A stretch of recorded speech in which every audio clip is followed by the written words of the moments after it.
Hello, everybody. This is our Business 380 Project One report, U.S. China International Business Venture and Products. Our team members are Ezekiel Van Velasco, Maria Friedland, Jeremy Perez, Rizlin, Joy Mikado Ballot, David Dennis, Anna Bubber, Fernando Angel, Prince Osio, Christian Moosman, and Alejandro Narvaez. Going into our next slide, we have the major cultural conditions. As you can see on here, you can see that China is represented in orange and the light blue is representing the United States. What we're looking at is the differentials in here. And if it's around 50, that's kind of like your neutral zone, saying you don't really care about those kind of things.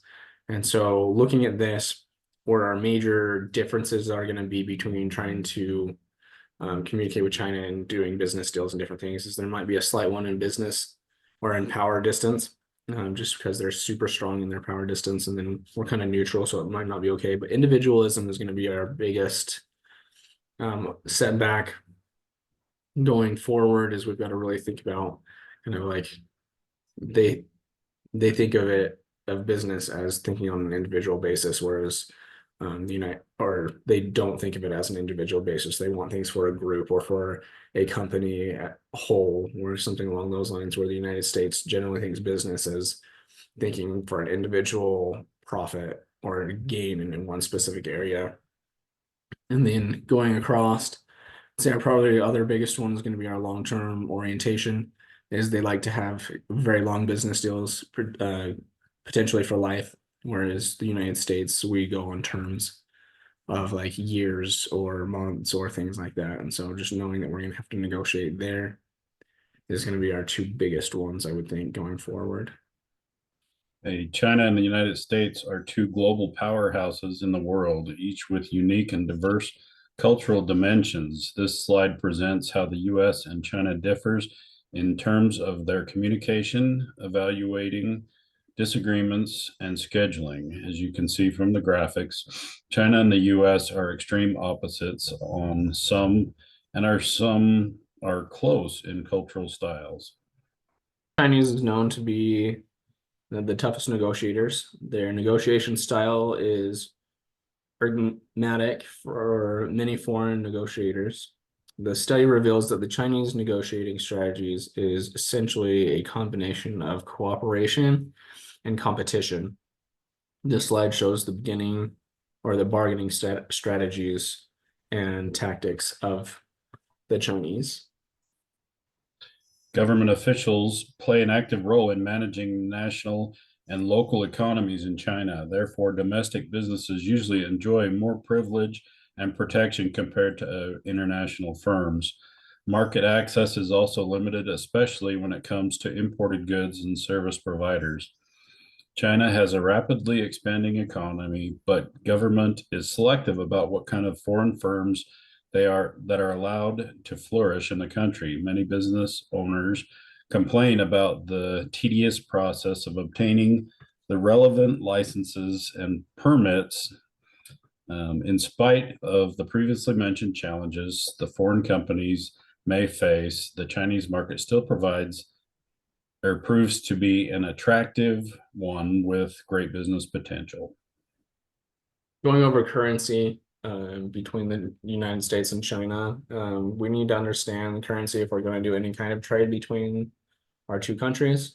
And if we're planning on starting a business over there, we need to know what we're looking at between the differences in the US dollar and the Chinese yen. Looking at currencies throughout the world, though, to begin with, is currency is generally compared to the United States because of the government style and how we actually handle our currency. We don't have the government changing currency amounts all the time, and so the U.S. dollar generally stays pretty neutral in what its value is, and so other countries will compare their currency to the United States dollar. So looking at the slide, the Chinese currency is called yen, or renminbi, but majority of the time that you're going to hear of their currency, it will be yen. It's very seldomly that it is called the other. Currently, when you compare the value between the two, one US dollar right now equals about 7.18 Chinese yen. And if you research or look into where they're at currently with their value, whether it's high or low, is that right now they're in an inflation, and in 2014 was probably their top point where the yen was equal to 6.06 yen per US dollar at the time. And so the trend right now is that it's becoming more and more yen equal $1. And so it's showing an inflation for them, showing that $1 equals more money over there right now. And so business actually is something we could make more money in right now over there if we go over. The Economic Freedom Index is a reliable source of information whose main objectives is to measure to what extent a country's economy based on policies and institution promotes the principles of the free market. In the case of China, we find that this country is located with a score of 48.3 in position 154, which it means that it's the 154th country with the freest economy in the world. Some recommendations to follow while looking to implement and import a product into this country would be establishing strong legal frameworks for intellectual property protection, following up consistently tax policies and government spending, internal business policies for anti-corruption, understanding the labor market. Flexibility may be limited, and we should try to find options along the way. Research sector-specific regulations that can affect business opportunities directly depending on the product's market. Import tariffs and free trade agreements. The US and China do not have a FTA or a free trade agreement. United States imports a lot more than we export to China, which causes a significant trade deficit for the United States. And China's overall tariff rate was recently dropped to 7.3. And then China's overall tariff has been reduced. It is now 7.3 from a 7.4%. In the current economic conditions, China's GDP has grown at an average of 9% per year. There's 800 million people who have lifted themselves out of poverty. So there's, expected growth. It's supposed to rebound 5.1% from 2023, from 3% in 2022 with due to COVID-19. They still have a declining labor force growth and diminished returns to investment and slowing productivity growth.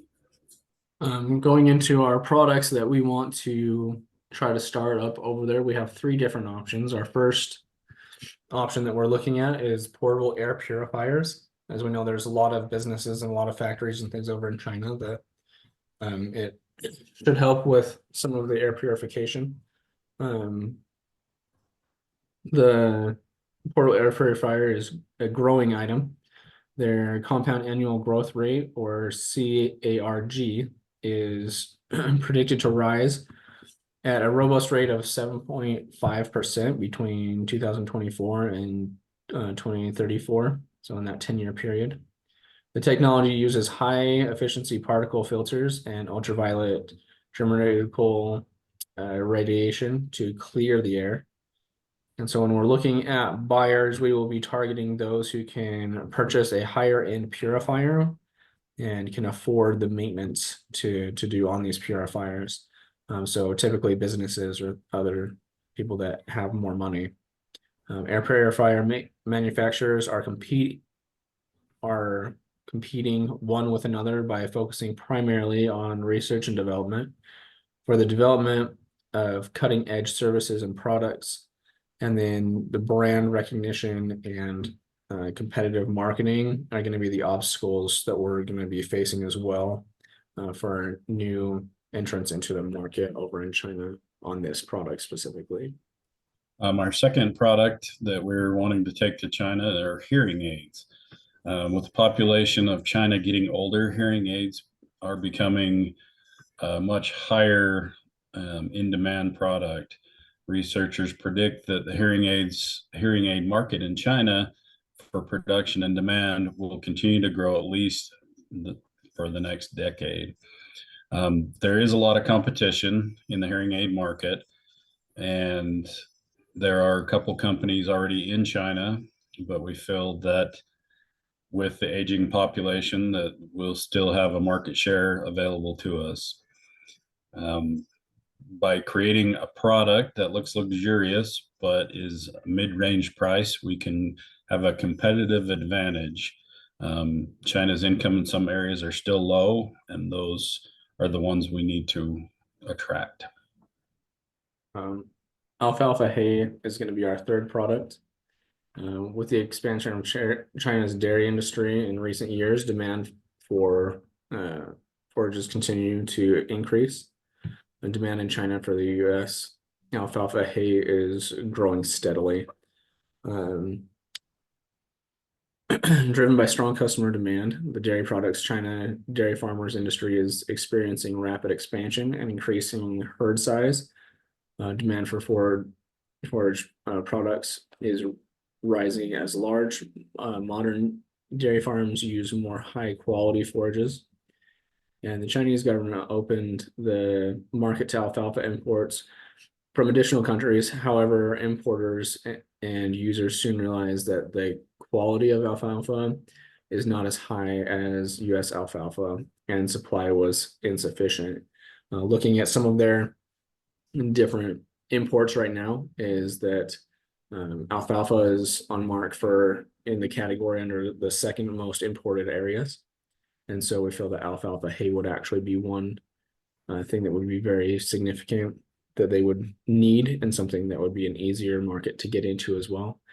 Also knowing that, like mentioned before, that the US's alfalfa is a higher quality, specifically going from the Midwestern areas, and so of the United States, and that's where we would target from that to get the higher quality alfalfa to send over there. Well, thank you for joining us for our presentation.